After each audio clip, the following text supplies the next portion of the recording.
दोस्तों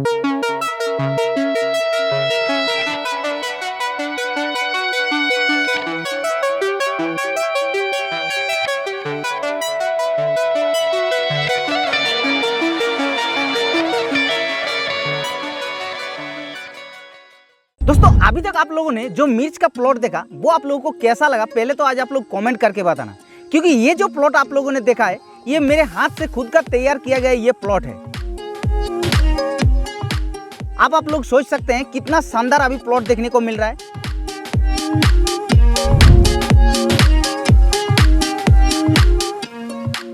आखिर इस प्लॉट के पीछे क्या सच्चाई है, क्या आखिर हमने कुछ सीक्रेट इसके अंदर कुछ डाले हैं या फिर क्या ऐसा सीक्रेट काम हमने इसके अंदर किया है, सब आज आप लोगों को क्लियर एकदम खुल के बता देंगे। तो चलिए वीडियो को शुरू करते हैं। तो दोस्तों सबसे पहले बात कर लेते हैं ये जो मिर्च का प्लॉट है आखिर इतना शानदार कैसे देखने को मिल रहा है, आखिर इसके अंदर क्यों इतना ज्यादा फूल फॉल है, अभी आप लोगों को हम एक एक करके बताते हैं। सबसे पहले बात कर लेते हैं जितने सारे किसान भाई मिर्च की खेती करते हैं हमारे एरिया में, सबसे पहले इस खेत को तैयार किया गया है ताकि मार्केट में ज्यादा से ज्यादा रेट मिले और हम लोगों को ज्यादा से ज्यादा मिर्च की फसल से पैसा मिले, इसीलिए इस प्लॉट को तैयार किया गया है। लेकिन आखिर कैसे किया गया है वही तो मेन चीज है, तो चलिए आपको बताते हैं। सबसे पहले वैरायटी की अगर बात की जाए, क्योंकि आप लोगों का मन में यही सवाल आ रहा होगा कि भाई वैरायटी कौन सा है, तो ये जो वैरायटी है ये हमने पहले भी हमारा बहुत सारे वीडियो में आप लोगों को बता चुके हैं कि ये वैरायटी आप लोगों का नूनेम्स का जो BSF कंपनी का नूनेम्स होता है उस कंपनी का 2074 नाम का एक वैरायटी आता है, जैसे कि आप लोग देख पा रहे हैं ये वैरायटी है।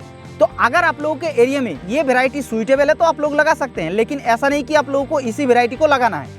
आप लोगों के आसपास में, आप लोगों के वेदर में, आप लोगों के मिट्टी में जो वैरायटी अच्छा होता है उसी वैरायटी को आप लोगों को लगाना है। हमने इस वैरायटी को लगाया है क्योंकि हमारे एरिया में हमारे वेदर की कंडीशन के हिसाब से ये सुइटेबल है, तो आप लोग अपने हिसाब से देख लीजिएगा, उसी को आप लोग लगा लीजिएगा। ऐसा नहीं कि हमने इसको लगाया तो आप लोगों को भी उसी को लगाना है, ये चीज़ आप लोगों को ध्यान रखना है।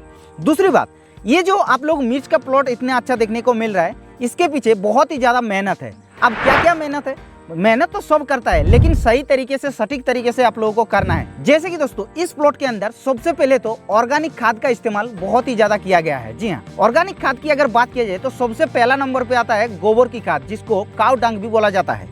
तो उसको हमने इस छोटे से प्लॉट के अंदर कितना डाले हैं पता है, 1 ट्रॉली गोबर की खाद डाले हैं। जी हाँ दोस्तों, ये प्लॉट कितना होगा, लगभग 20 से 25 डिसमिल हमारे एरिया के हिसाब से, यानी कि आधा बीघा से थोड़ा सा बड़ा है, 1 बीघा के आसपास भी नहीं है, और उसमें हम लोग 1 ट्रॉली के आसपास गोबर की खाद डाले हैं। गोबर की खाद डालने का मेन रीजन यही होता है कि वो लॉन्ग टाइम तक आप लोगों का पैदावार सही तरीके से दे और सही तरीके से जो पौधा है वो टिका रहे, इसीलिए गोबर की खाद को इस्तेमाल करने का सबसे अच्छा फायदा मिलता है। भाई गोबर की खाद सिर्फ अकेला गोबर की खाद डालने से नहीं होगा ऐसा, उसके लिए आप लोगों को रासायनिक खाद का भी इस्तेमाल करना पड़ेगा। बहुत ही अलग अलग हमने डाले हैं। अब क्या क्या डाले हैं ये भी आप लोगों को बता देते हैं। सबसे पहले तो हमने इसके अंदर पहला जब हमने इसके अंदर निराई गुड़ाई किए हैं उस समय पर हमने एक बार खाद डाले हैं 6 किलोग्राम के हिसाब से सिर्फ DAP खाद का, क्योंकि शुरुआती चरणों में DAP खाद ही काम करता है, उतना अच्छा कोई ऐसा हाई पावरफुल खाद डालने का कोई जरूरत नहीं है।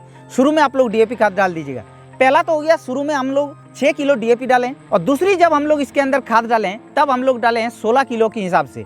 16 किलो के अंदर DAP भी 8 किलो रहता है। इसके अंदर हम लोग दोस्तों टाटा कंपनी का ध्रुवी गोल्ड भी डाले हैं, और उसके अलावा इसके अंदर हम लोग धानुका कंपनी का माइक्रो सुपर भी डाले हैं। माइक्रो सुपर के अंदर माइक्रोराइजा होता है, इसीलिए जो जड़ों का विकास है वो बहुत ही तेजी से करता है, और जो मिट्टी के नीचे जो न्यूट्रिशन होता है, पोषक तत्व होता है, उसको पौधे में अवेलेबल करने के लिए ये सहायता करता है। इसीलिए हमने उसको डाले हैं, क्योंकि पहले हमने ध्रुवी गोल्ड को डाले, और ध्रुवी गोल्ड को डालने से क्या होता है कि सभी प्रकार की जो पोषक तत्व होता है वो आपके फसल के अंदर अवेलेबल हो जाता है, और उस पोषक तत्व को पौधे के ऊपर अवेलेबल करने के लिए जो काम करता है वो होता है माइक्रोराइजा, और इसीलिए हमने सही तरीके से माइक्रोराइजा का भी इस्तेमाल किए हैं। तो इस तरीके से आपको भी ध्यान रखते हुए आप लोगों को खाद को इस्तेमाल करना है, क्योंकि हमारे यहाँ पे क्या होता है कि जड़ों का विकास उतना तेजी से नहीं होता है, क्योंकि ये बालुई दोमट मिट्टी है, और इसीलिए हमने ज़्यादातर कोशिश की है ऑर्गेनिक कार्बन की मात्रा को बढ़ाना।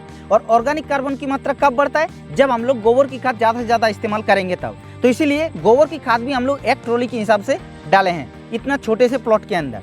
तो ये हो गया खाद। अब इतना ही नहीं, अब नेक्स्ट बार हम लोग खाद जब डालें तो उस समय हम लोग 22 किलोग्राम खाद डाले हैं। जी हाँ, 22 किलोग्राम खाद के अंदर मैग्नीशियम सल्फेट डाले हैं, डीएपी खाद डाले हैं या फिर ध्रुवी गोल्ड को और भी हम लोग डाले हैं ताकि ज़्यादा से ज़्यादा हमारे पौधे में न्यूट्रिशन अवेलेबल हो। और तो और इसके अंदर हम लोग जाइम खाद का भी इस्तेमाल किए हैं, क्योंकि जाइम के अंदर amino acid, fulvic acid, humic acid, ये सारे जो बायो स्टिमुलेंट होता है वो आप लोगों का पौधे में अवेलेबल जब होगा तो ऑटोमेटिकली पौधे के अंदर इस तरीके से दिखाई देगा। अब ये तो हो गया खाद के बारे में बात। अब हम लोग मेन चीज बात कर लेते हैं कि इसके अंदर कौन सा ऐसा दवाई का इस्तेमाल किए हैं।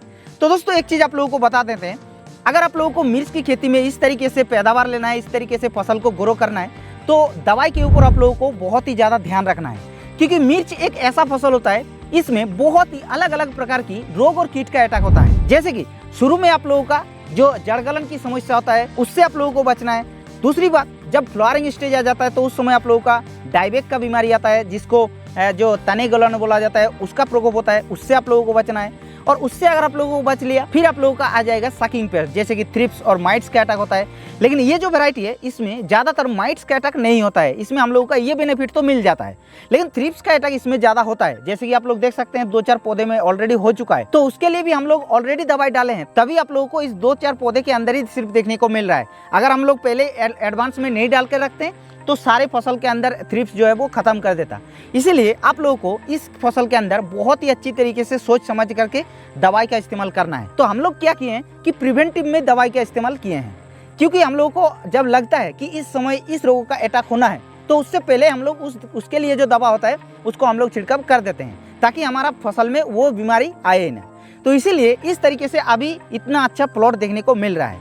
अगर बात की जाए कौन कौन सी दवा का इस्तेमाल किए हैं, तो शुरू में हम लोग क्या किए हैं कि ड्रेंचिंग किए हैं। तो ड्रेंचिंग करने का सबसे अच्छा फायदा क्या मिलता है कि डायरेक्ट जो दवा होता है वो जड़ के अंदर चला जाता है, जिससे क्या होता है कि कॉलर रूट जो होता है वो आसानी से वो मतलब आपके फसल में होता ही नहीं। इसीलिए शुरू में हम लोग इसके अंदर ड्रेंचिंग किए हैं। ड्रेंचिंग जैसे कि हमने इसके अंदर थाइफिनोट मिथाइल का किए हैं, जो कि बाजार में रोको नाम पे आता है, उसको हमने किए। और तो इसके अंदर हम लोग NPK का भी इसके अंदर इस्तेमाल किए हैं। जी हाँ, NPK जो 20-20 मिलता है उसको हम लोग इस्तेमाल किए हैं, क्योंकि उसके अंदर नाइट्रोजन, फॉस्फेट और पोटास तीनों जो है मिल जाता है 20% के हिसाब से। और इतना ही नहीं, जड़ों का विकास तेजी से हो इसीलिए हम लोग इसके अंदर ह्यूमिक एसिड भी डाले हैं, तब जाके मिर्च का पौधा इस तरीके से देखने को मिल रहा है। और तो और जैसे ही मिर्च के पौधे में फूल फल आना स्टार्ट हो गया है, उस समय हम लोगों को लग रहा है कि भाई अभी डायबेक का प्रकोप होना है, तो हम लोग क्या किए हैं उसके अंदर एजोक्सिस्ट्रोबिन और टेबुकोनाजोल जो फंगिसाइड आता है उसको छिड़काव कर दिए हैं। तो उसमें क्या करता है कि डायबेक आपके फसल में लगने ही नहीं देता है। और जैसा कि आप लोग देख सकते हैं हमारे मिर्च के फसल में अभी तक कहीं पे भी डायबेक का समस्या नहीं हुआ है। थोड़ा सा अभी गैप हुआ है, मतलब बारिश के चलते दवाई इसके अंदर प्रयोग नहीं किया गया है, इसलिए 2-4 प्लांट के अंदर डायबेक का प्रकोप देखने को मिल रहा है। लेकिन अभी इस तरीके से फ्रूटिंग देखने को मिल रहा है। इसका तोड़ाई कल हो जाएगा। तोड़ाई करने के बाद फिलहाल जल्दी से हम लोग इसके अंदर जो डायबेक के लिए दवा आती है एजोक्सिस्ट्रोबिन टेबुकोनाजोल, उसको हम लोग छिड़काव कर देंगे, वो आसानी से कंट्रोल हो जाएगा। तो इस तरीके से आप लोगों को बीमारियों से बच के रहना है मिर्च की फसल में। और तो और जैसे आप लोग 1-2 बार तोड़ाई कर लेते हैं, उसके बाद आप लोगों का सकिंग पेस्ट का अटैक शुरू हो जाएगा, जैसे कि थ्रिप्स हो गया, माइट्स हो गया। लेकिन माइट्स का अटैक इसमें कम होता है, थ्रिप्स का अटैक ज़्यादा होता है। तो थ्रिप्स के लिए भी हम लोग इसके अंदर फिप्रोनिल का इस्तेमाल किए हैं, या फिर और भी जैसे कि डाइफेनथ्यूरन का इस्तेमाल किए हैं। उससे क्या होगा कि थ्रिप्स से ये बचा देता है। शुरू में अगर आप लोग थ्रिप्स से बचना है तो कम पावरफुल वाला दवाई भी अच्छा काम कर लेता है। और तो और इसके अंदर हम लोग क्वांटिस को भी इस्तेमाल किए हैं, यानी कि सिंजेंटा का क्वांटिस जो टॉनिक आता है उसको भी इस्तेमाल किए हैं, तब जाके मिर्च का फसल इस तरीके से ग्रो हुआ है।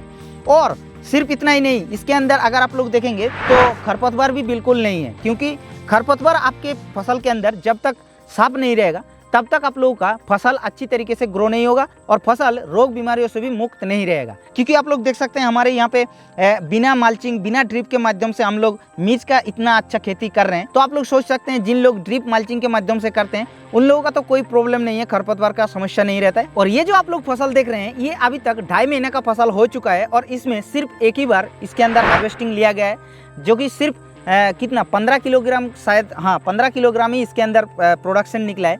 लेकिन अब की बार जो हम लोग इसके अंदर हार्वेस्टिंग लेंगे, तोड़ाई लेंगे, तो उसमें करीब करीब लगभग 1 कुंटल तक हम लोगों का आसानी से पैदावार दे देगा। और अभी मार्केट में हमारे यहाँ पे रेट चल रहा है लगभग 55 रुपया 60 रुपया पर किलो के हिसाब से। लेकिन देखा जाए तो रेट के मामले में थोड़ा सा कमी है, क्योंकि पिछले साल इस समय मिर्च का जो रेट था वो मार्केट में लगभग 100 रुपया 120 रुपया पर किलो के हिसाब से बिकता था। लेकिन इस बार थोड़ा सा उस हिसाब से जो रेट है वो कम है, लगभग 60 रुपये के हिसाब से किलो पड़ रहा है। तो ठीक ठाक है, लगभग कोई दिक्कत नहीं है, लेकिन रेट तो आता रहेगा, वो टेंशन लेने का कोई ज़रूरत नहीं। लेकिन इतना शानदार आप लोगों का मिर्च का प्लॉट अभी देखने को मिल रहा है, इसके पीछे मेन जो कारण है वो आप लोगों को तो बता दिया है। तो इस तरीके से दोस्तों, अगर आप भी सोच रहे हैं कि हमारे मिर्च का पौधा ग्रो हो और हमारे मिर्च के पौधे से ज़्यादा पैदावार मिले, तो आप लोगों को भी इस तरीके से छोटे छोटे पॉइंट को ध्यान रखते हुए, सोच समझ करके, खाद को इस्तेमाल करते हुए, दवा को प्रयोग करते हुए आप लोगों को इस खेती को करना है। तब जाके आप लोग मिर्च की खेती में इस तरीके से पैदावार ले सकते हैं। तो ये इन्फॉर्मेशन कैसा लगा दोस्तों, आप लोग नीचे लाइक करके बताना, और अगर आप लोगों का मन में कुछ सुझाव या फिर सवाल रह गया तो भी आप लोग कमेंट कर देना। बाकी इस चैनल पर पहली बार आ रहे हैं तो चैनल को सब्सक्राइब करके हमारे इस चैनल पर जोड़ सकते हैं, क्योंकि हम इस चैनल पर ऐसा ही न्यू वीडियो आप लोगों के लिए डालते रहते हैं।